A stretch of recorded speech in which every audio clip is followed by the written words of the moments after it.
Hey friends, Mindy here. I have a process video for you. I'm going to be working through days 1 and 2 of Let Heaven and Nature Sing from Bythewell4God. I have already written out all of my scriptures and notes and everything, and I am tucking all of those into these little envelopes for this journal that I created. So all of those things are already tucked inside my little card, along with the little like scripture cards that have the number of the day on it. And so this first day was talking about Joy to the World, the hymn.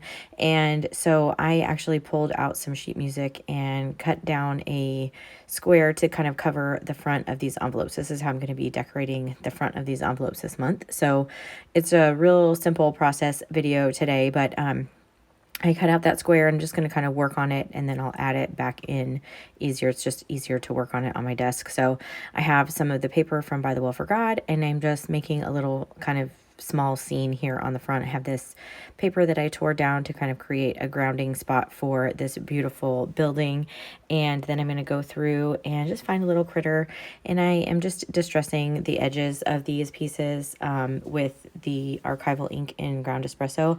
And by the way, they trimmed the ephemera pieces closer this time, so there's not as much white on there. So in some of the instances, I was able to just kind of use the distressing, and it just covers up without having to go back and through and like super fussy cut all of that. So I just did my little critter there, and then I used the title starter stickers to put joy on the front of this, and then I am just going to glue this down, and that's going to be it. Super simple for me for this day, but I'm trying to keep it that way for this month. I don't want anything to get any process to really get too involved, but I do want to add a little closure here on the back of my envelope.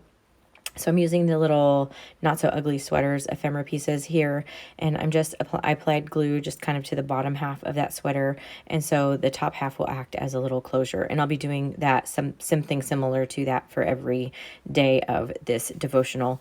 And for day 2, I am going to kind of go through this same process. I'm going to cut down a piece of paper. This is some Bristol Vellum Smooth paper, and which is almost a mixed media paper, and I am using some Distressed Oxide in Rustic Wilderness and the stencil that came with this kit with the trees. I can't remember the name of the stencil, but I love that it has 2 different trees that you can use.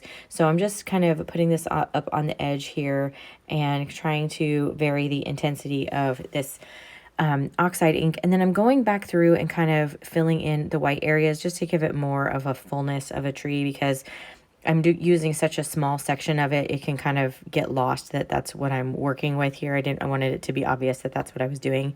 And then I'm coming in with 2 other Distress Oxide colors, Weathered Wood and Tumbled Glass, and I am just going to kind of create a little scene here. So I'm adding this Weathered Wood just to give this blue sky area a little bit of dimension and some different color. And so I have a few different little blender brushes that I'm using here just to try to add something in.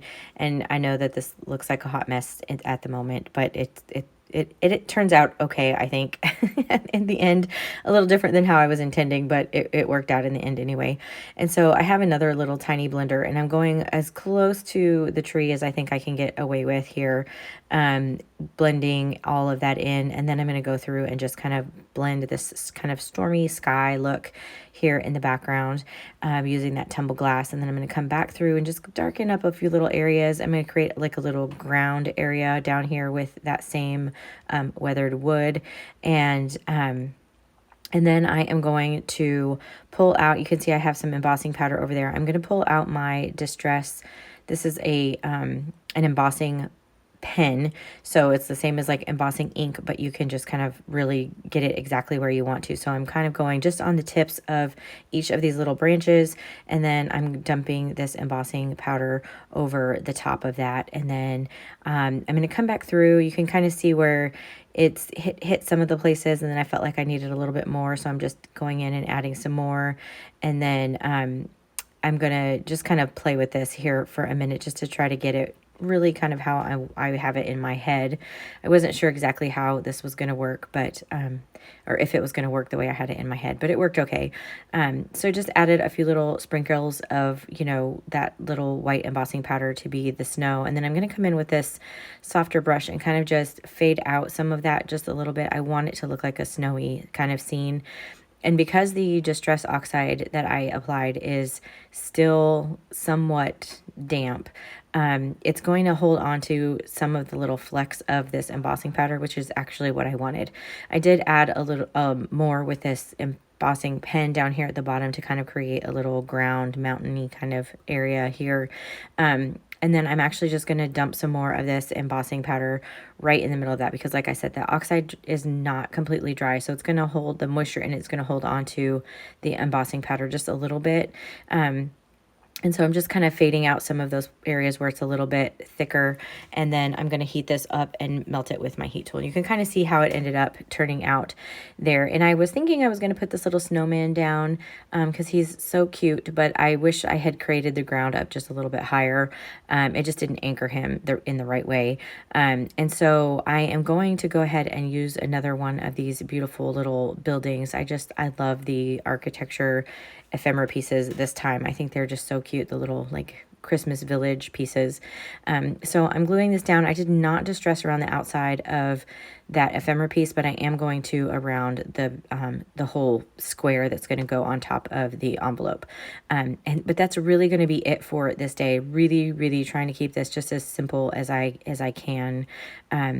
For most of the days. You know, there may be some days that get a little bit more involved, but when I don't have a whole lot of time, I'm just going to try to keep it super simple. So I ended up using my cute little snowman here as the closure in the back because he's just so super cute. And so I put, again, just glue down at the bottom section of there, and then his little head will hold that envelope closed. And that's it for me for days 1 and 2. If you liked this video, I'd appreciate it if you gave it a thumbs up. Subscribe to my channel if you haven't already. And until next time, bye.